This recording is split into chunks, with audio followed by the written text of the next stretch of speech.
Ustaaz Raayyaan nama akkan jaalladhu duraanii baay'een isin jaalladha ustaaz. Garuu jaalala keenya borissuuf deemtu Shi'aa moo Abubakrii caalchifattu isin akka keessanitti aduwwii lama wal biratti filachuu hin danda'amu. Miidiyaa fayyadamaa jirtan moo isin yeroo namni akkanatti jecha isin Nabi Muhammadin sallallahu alaihi wasallam goota gootummaadhaan abbaa fedhe caalu jechuu kana irratti fayyadamee nama kana irratti gadhiisu miidiyaa fayyadamaa jirtan argaa jirtanu. Dhugaatti bakka Nabi Muhammad isiniif bu'uu danda'a. Lammaffaa immoo bara kana kaafne yeroo sana eessa jirtanii jettan.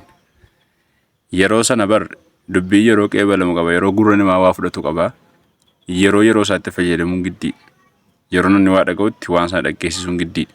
Jaalalleewwan Nabi Muhammad sallallahu alaihi wasallam Abubakrii mee isin tuqamuu irratti siiraa isaanii waa hedduu isaanii waa'ee Abubakrii irraa waa hedduu dubbatanii jirtan.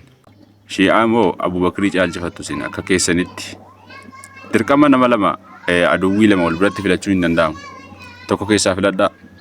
Anillee yeroon kaasu waahii biyyoomaa miti. Muslima keessa akkas jedhanii islaamummaa isaatiin dhaaddatanii miirri ka'umsaa kun islaamummaadhaan ta'uu hin qabu. Yoo kaatanillee akka biyyaatti ka'uu yookaan immoo akka deeggarsa diinagdee jireenyaa waliin jiraatamaa jirutti ka'uudha malee akka islaamummaatti ka'amuu miti.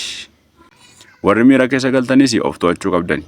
Namni akkuma kana hin dogoggoraa. Isiniyyuu miti Umar ibn al-Khattab tuyyuu gaafa Rasuulli sallallahu alaihi wasallam du'anu yaa isaa ture.